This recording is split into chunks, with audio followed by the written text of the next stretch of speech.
Praise the Lord. இன்னைக்கு நம்ம ஏசப்பா சிலுவையில பேசின 3வது வார்த்தையை குறித்து நம்ம தியானிக்க போறோம்.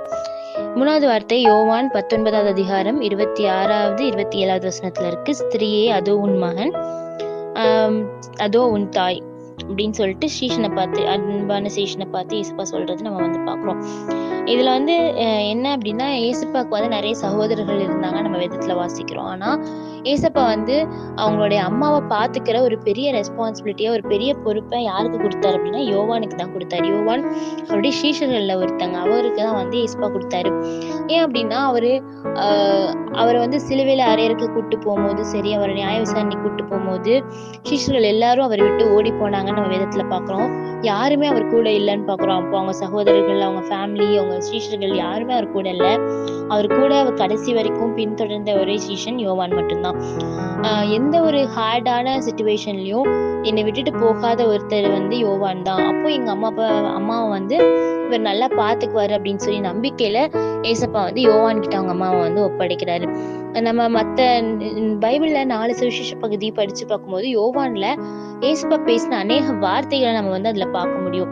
எல்லா இடத்துலயும் ஏசப்பா பேசின காரியங்களை அவர் அந்த இடத்துல எழுதியிருப்பாரு. அப்படின்னு என்ன அர்த்தம்னா, எங்க போனாலும் ஏசப்பா கூட க்ளோஸா இருந்தாரு யோவான் அப்படிங்கறத அவருடைய சுவிசேஷ பகுதி படிக்கிறது மூலமா தெரிஞ்சுக்கலாம்.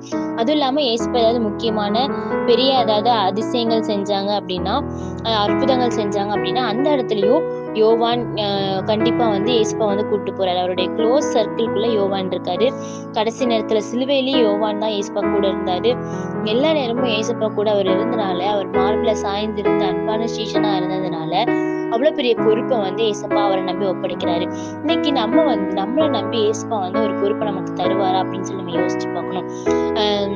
இத கொடுத்தா என் பிள்ளை கரெக்டா செய்வா, இந்த ஆத்மாவை இவகிட்ட கொடுத்தா கண்டிப்பா ரட்சிப்பா, இல்ல இந்த வேலையை கொடுத்தா கண்டிப்பா அதை செய்வா, என் நாமத்தை இந்த இடத்துல மகிமைப்படுத்துவா அப்படின்னு சொல்லி நம்மளை நம்பி ஒரு ரெஸ்பான்சிபிலிட்டியை நம்ம கிட்ட ஏசப்பா கொடுக்க முடியுமா? நம்ம அதுக்கு தகுதியானவங்களா இருக்கோமா அப்படின்னு சொல்லி நம்ம யோசிச்சு பார்க்கணும்.